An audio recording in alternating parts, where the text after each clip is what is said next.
I never thought the day would come when my own blood, the son I raised with trembling hands and sleepless nights, would plot against me in such a cold and humiliating way. That morning, I woke with a tightness in my chest, a heaviness that words could not quite explain. I decided to walk into town, partly to distract my mind from the loneliness that had been gnawing at me, and partly because I had an errand at the courthouse nearby. As I passed by the row of law offices, my steps slowed near the brick building where my son, David, had been spending suspicious amounts of time. He had told me it was just legal paperwork for the business, but something about the secrecy, the way he avoided eye contact whenever I asked, made my instincts itch. A mother's heart knows when her child is hiding something. I pushed the glass door open quietly, thinking perhaps I'd surprise him, maybe even bring him the sandwiches I had wrapped carefully in foil that morning. My wrinkled hands clutched the small paper bag tightly, almost nervously. Inside, the office was hushed, the air heavy with the smell of old leather books and coffee. I heard his voice before I saw him. "Don't worry," David was saying, his tone low, confident, almost cruel. "She won't inherit a penny. By the time we're through, everything will already be in my name. She won't have the strength or the money to fight it." The words sliced through me like a sharp blade. My breath caught in my throat. For a moment, I thought I had misheard. My knees nearly buckled under the weight of the betrayal. My son, my own flesh and blood, was talking about me as if I were some obstacle to be cleared, a nuisance to be disposed of. I pressed myself against the hallway wall, my ears burning, my heart hammering so loudly I feared they would hear it from the other room. "Are you certain she doesn't suspect anything?" the lawyer asked, his voice smooth but cautious.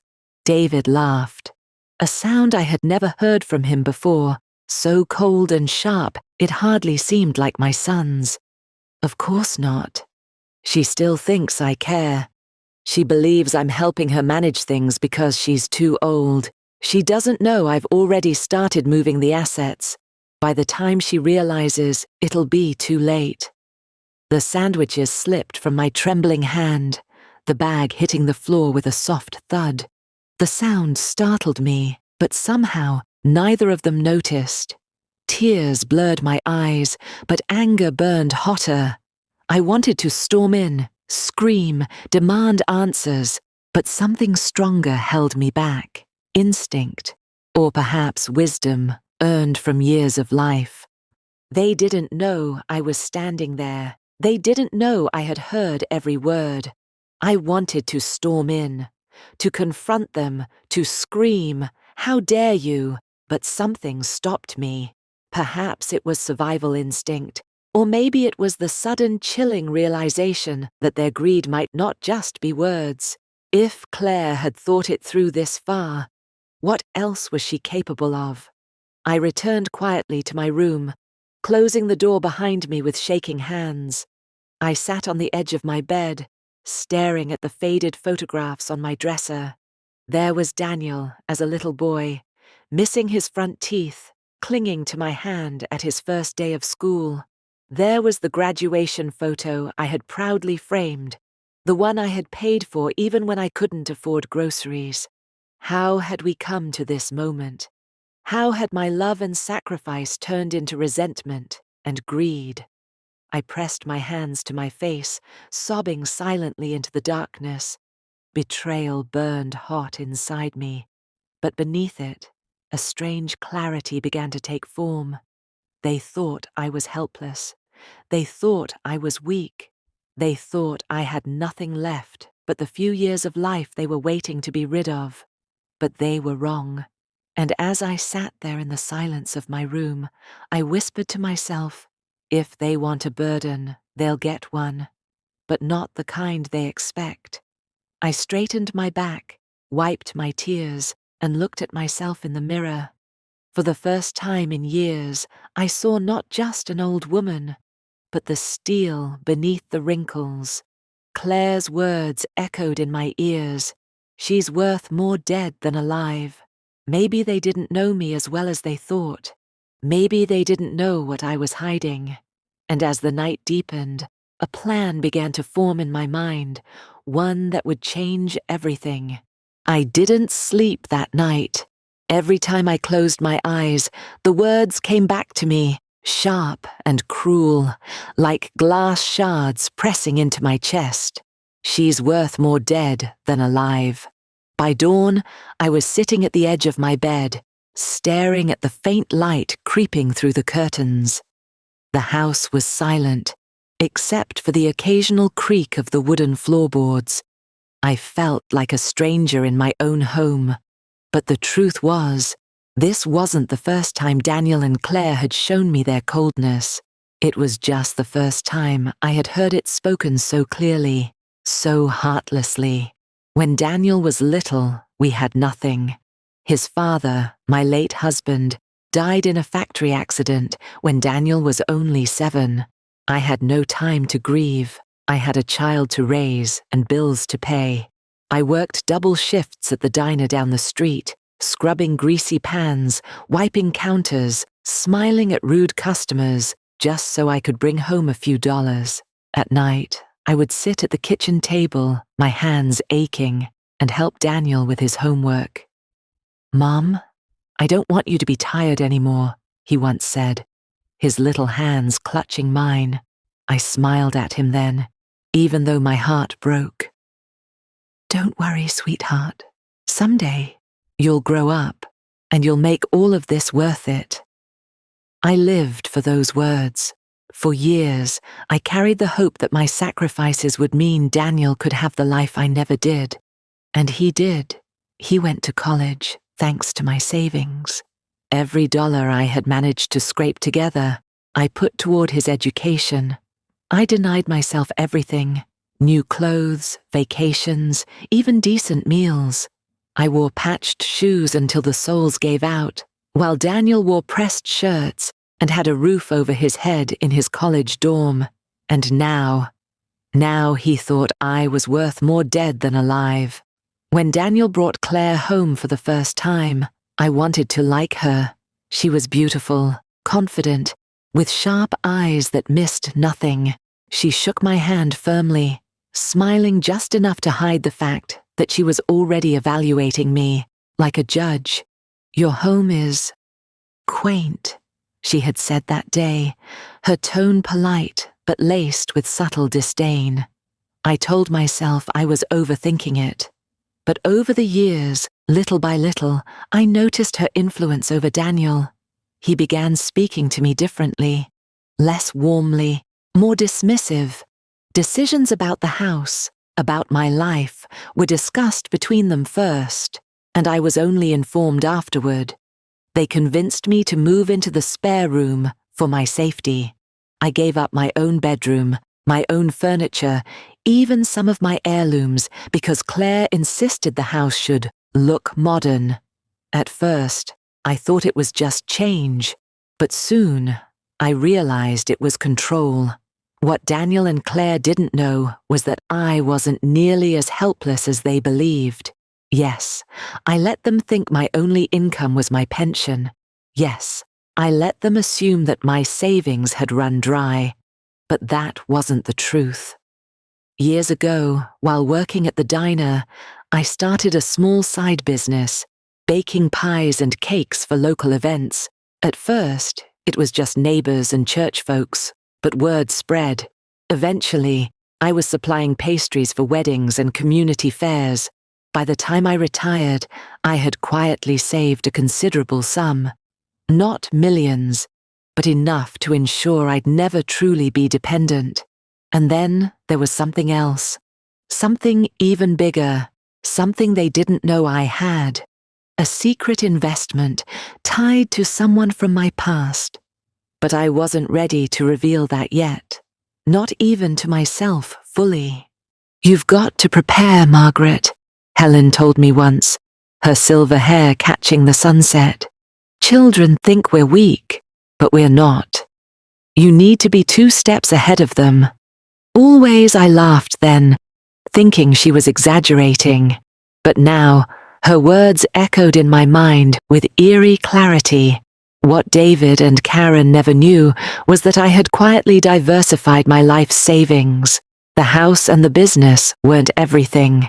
Years ago, while Robert was still alive, we had invested in bonds, small parcels of land, and even some stocks. Most of those documents were tucked away in a safe deposit box under my maiden name, an account David knew nothing about. And then there was the will. Ah, yes, the will. After Robert's death, I had sat with an attorney of my own, a woman named Eleanor Jennings. Unlike David's slick lawyer, Eleanor had a warmth and honesty that reminded me of Robert's old-fashioned handshake deals. She had helped me draw up a document that was unconventional. Not everything was spelled out neatly. Some things were contingent, some were hidden. I wanted to protect Claire, I wanted to protect myself, and I wanted to teach David something, if he was ever capable of learning. The memory of David's words in that lawyer's office gnawed at me. She won't inherit a penny. He was certain. Too certain. Which meant he believed the papers he had were airtight. But how? Had he forged my signature somewhere? Had he tricked me into signing something? I thought back to last Thanksgiving, when he shoved a stack of routine paperwork under my nose while Karen distracted me with chatter in the kitchen. My stomach twisted. Had I signed something I shouldn't have? The thought made me sick. But then again, David had no idea about Eleanor, no idea about the safe deposit box, no idea about the other arrangements I had already made. That night, as I sat alone in the quiet house, I pulled out an old key from the drawer beside my bed. It was small, tarnished, with a faded blue tag attached. Safety deposit, box 214. My hands tightened around it. This was my insurance, my shield, my secret weapon. But the next morning, before I could even make it to the bank, there was a knock on my door. When I opened it, there stood Claire, her face pale, her hands trembling. "Mom," she whispered, her eyes darting nervously over her shoulder. "We need to talk. I think David is planning something worse than you know." And in that instant, I realized the betrayal ran deeper than I had imagined. The night I found Evelyn's papers, I barely slept. My heart thundered with a mixture of fear and power. I wasn't helpless. In fact, for the first time in years, I held a weapon. The truth. But how to use it? Daniel and Claire thought they controlled me, that I was just an old woman waiting to fade away. They didn't know about my secret investment. They didn't know the clause in those documents made my death useless to them. And most of all, they didn't know I had overheard their plan. I decided it was time to stop being silent. A week later, on a Sunday afternoon, I called for a family meeting. "Daniel, Claire," I said over breakfast, my voice calm even. "I think it's time we discuss some important matters. About the house. About my will." Claire's eyes gleamed instantly. "Finally," she said under her breath, but not quietly enough. Daniel shifted in his seat, uneasy. "Mom, maybe—" "No," I interrupted firmly. "This can't wait. I want everyone present. Tonight, by everyone." I meant not only Daniel and Claire, but Evelyn too. She had agreed to stand by me, though she didn't yet know all the details. I also called my lawyer, Mr. Whitman, a steady man who had known me since Daniel was a child. If there was going to be a reckoning, I wanted witnesses. That evening, the living room was heavy with tension. The curtains were drawn, the lamps glowed dimly, and the air felt thick enough to choke on. Daniel sat stiffly on the couch, his fingers drumming against his knee. Claire perched beside him, her chin high, eyes sharp with impatience. Evelyn sat quietly near the corner, her hands folded in her lap. watching carefully. Mr. Whitman spread some files on the coffee table.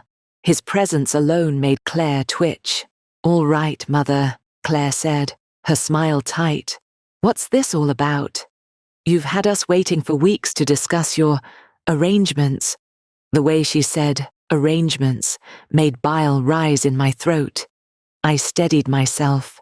This is about my future, and my past, and about the truth I've kept from both of you. I opened the envelope Evelyn had returned to me and laid the papers on the table. "These," I said, my voice steady, "are records of an investment I made decades ago. Money I earned, money I saved, money I built through hard work and sacrifice. You both assumed I had nothing left. You were wrong." Daniel leaned forward, his brow furrowing. Claire snatched up the papers, flipping through them with greedy eyes. This is a lot," she stammered. Her voice trembled before turning sharp again. "Why didn't you tell us?" "Because it wasn't yours to know," I replied coldly. "This was my safety, my independence, something no one could take from me." Daniel's face paled. "Mom, I don't understand." "Why keep it a secret?" "Because I didn't want you to rely on it. I wanted you to build your own life, your own stability, not to circle like vultures, waiting for me to die." Claire's face hardened. "That's unfair. We've taken care of you. We've let you live in this house." "My house," I cut in sharply, my voice cracking like thunder. "This house was mine long before you came into the picture, Claire." The room grew tense. Claire's mask slipped, revealing the venom beneath. "You think you can play games with us," she hissed. "We've been patient. We've tolerated your old ways. But don't forget, everything here is tied to Daniel now. You can't change that." Evelyn gasped softly, but I raised a hand to calm her. "Really?" I said, my voice calm, almost mocking. "And what if I told you I know exactly what you think of me? That I've heard your whispers when you thought I wasn't there?" Daniel froze. Claire's eyes widened just for a moment, before narrowing again. "What whispers?" Daniel asked, his voice low. I leaned forward, my eyes locking with his. "She's worth more dead than alive." Those were your words, Daniel. Or should I say, your wife's words, with your silence as agreement. Evelyn's hand flew to her mouth. Mr. Whitman's jaw tightened. Daniel stood abruptly, his face flushing. "Mom, it's not what you think." "Then what is it?" I snapped. "Because to me, it sounded like you were plotting my death for money." Claire's laugh was sharp, brittle. "Oh, don't be so dramatic. We were talking about life insurance. Everyone does it. Stop twisting our words." But her tone betrayed her, and the room knew it. Mr. Whitman cleared his throat. "Mrs. Harper, perhaps it's time they understood the legal reality of the matter." I nodded. He pulled out another set of papers. "You see," Mr. Whitman said, his voice steady, "this investment your mother made years ago has a very specific clause. Should her death occur under suspicious circumstances, none of it passes to her son or his spouse. It would instead go to the secondary beneficiary she designated at the time." Claire blinked. "Secondary beneficiary?" "Yes," Mr. Whitman said. "Someone entirely outside of this household. Meaning, if your mother were to die suddenly, you would inherit nothing." Daniel's face crumpled, a storm of shock and betrayal. "Mom, who?" I took a deep breath, my heart pounding. "That's not something I'm ready to reveal yet. But know this, I protected myself. Long before either of you thought about protecting me." Claire shot to her feet, her voice rising. "This is absurd. You're lying. You've always been manipulative, keeping secrets, holding things over Daniel's head, and now you're making us the villains." "You made yourselves the villains," I said quietly, but with an edge sharper than steel. Daniel's voice cracked. Mum, I didn't mean it. I didn't mean what I said. It was just words, I demanded, my eyes burning. Words have meaning, Daniel. And those words told me exactly what I mean to you. Not love, not gratitude, just a number. A calculation of what I'm worth. The silence after my words was suffocating. Evelyn wiped a tear from her cheek. Even Mr. Whitman looked moved. Just when the air couldn't get heavier, Claire leaned forward, her eyes gleaming with something dark. You think you're clever, she sneered. You think you've beaten us by hiding money and waving papers around, but you don't know everything either, do you? My stomach tightened. What are you talking about? Claire's smile was cold, cruel. Ask your precious son where he's been spending his nights. Ask him what debts he's racked up. Or better yet, ask him what he already signed away without your knowledge.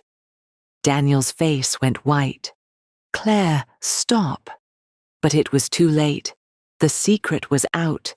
And I realized, with horror, that Daniel had done something reckless, something that could destroy not only him, but me as well. The night after Claire's cruel revelation about Daniel's debts, I couldn't breathe. Her words clung to me like smoke, stinging my chest. Daniel had already signed something. Something that could destroy everything I had carefully guarded. I knew the time for quiet. Private battles had ended. Secrets thrive in shadows, but the truth burns brighter in public. And so, I made a decision. This would not be settled behind closed doors.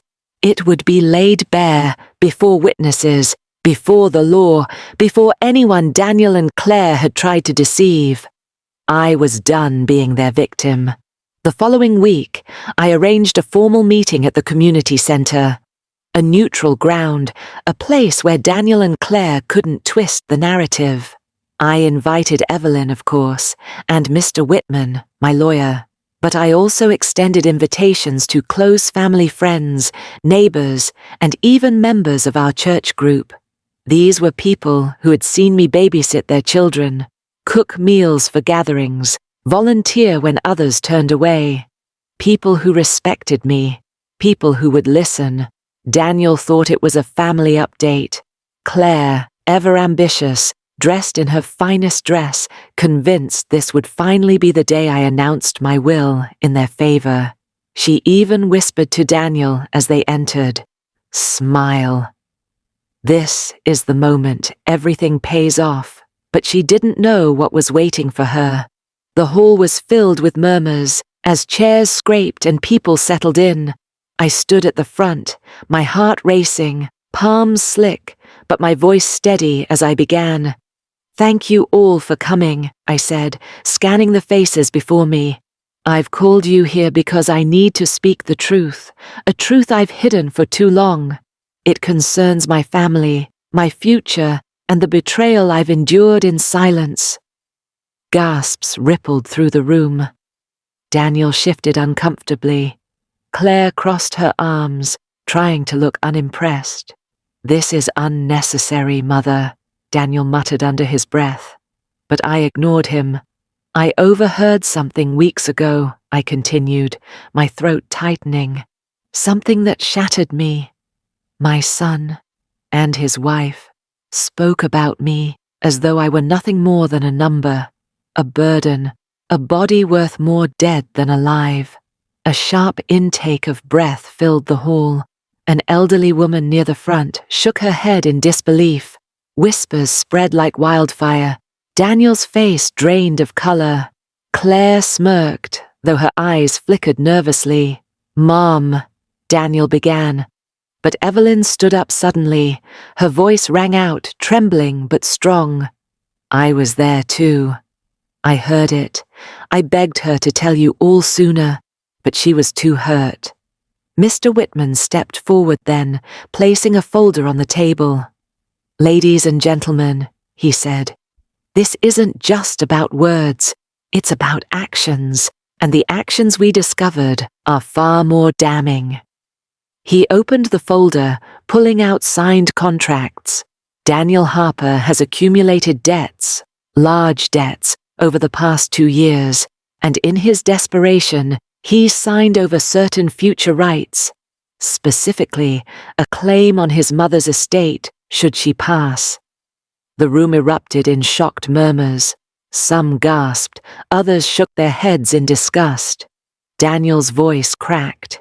"That's not true, I didn't—" "Your signature is here, Daniel," Mr. Whitman said firmly, holding up the document. "These are legal papers. You effectively gambled on your own mother's death." The silence that followed was deafening. Claire leapt up, her voice shrill. "Don't twist this.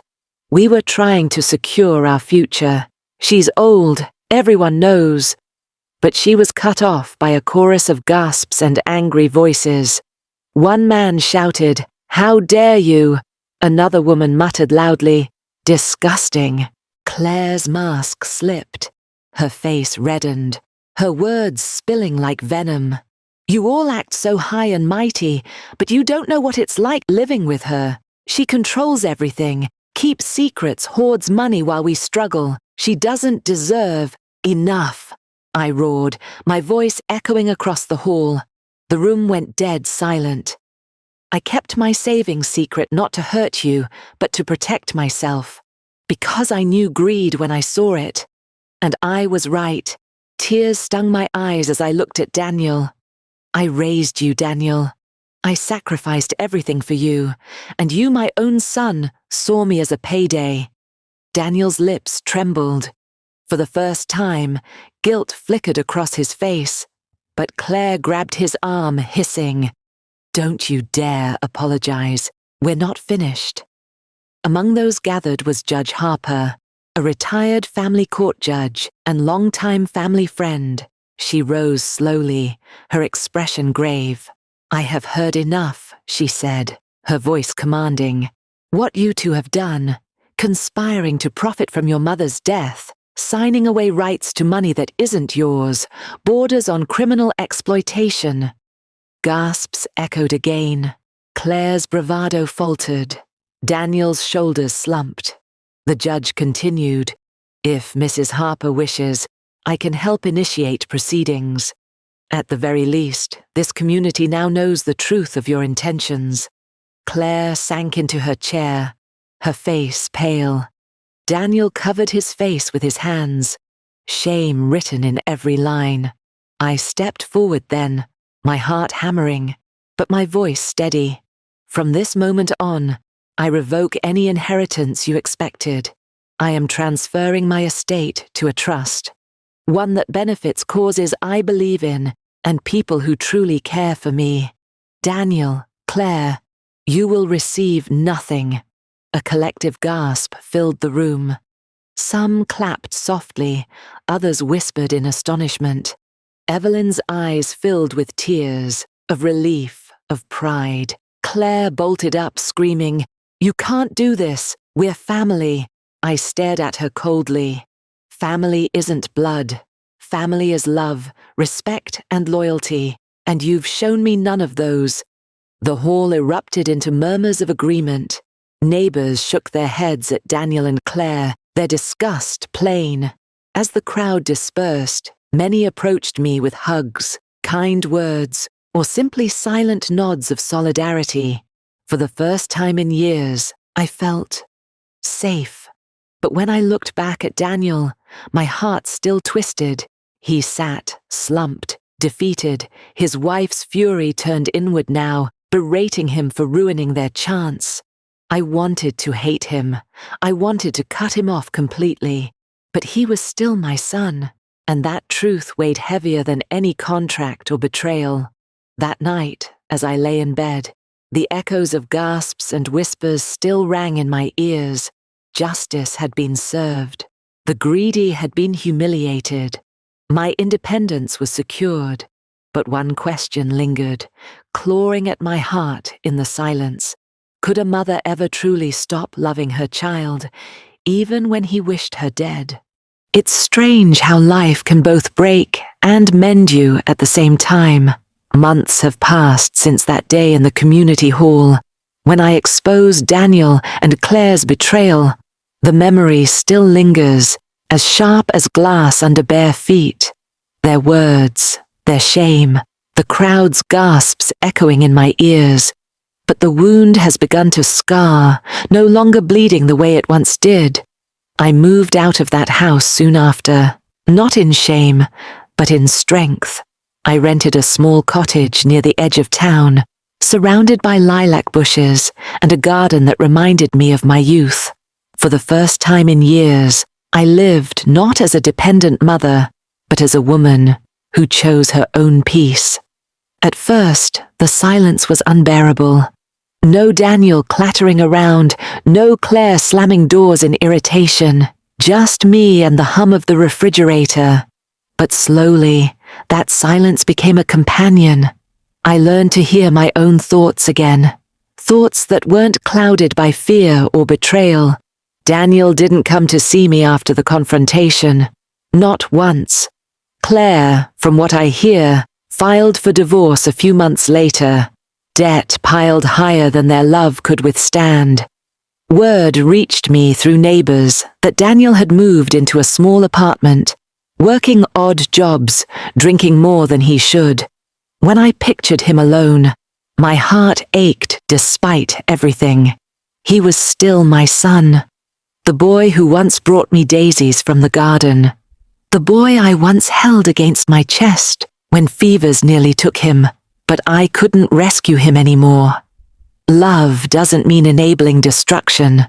Sometimes the kindest thing a mother can do is step back and let her child face the consequences of his own choices. That realization broke me all over again, but it also freed me. Evelyn became my anchor. She visited often, bringing me pies she baked, helping me plant herbs in the garden, laughing with me over tea. Sometimes she'd squeeze my hand and say, "You don't know how strong you are." But I did know, because strength isn't measured by how much you can carry. It's measured by how much you can let go. The community too surrounded me in ways I never expected. Women from church stopped by with groceries.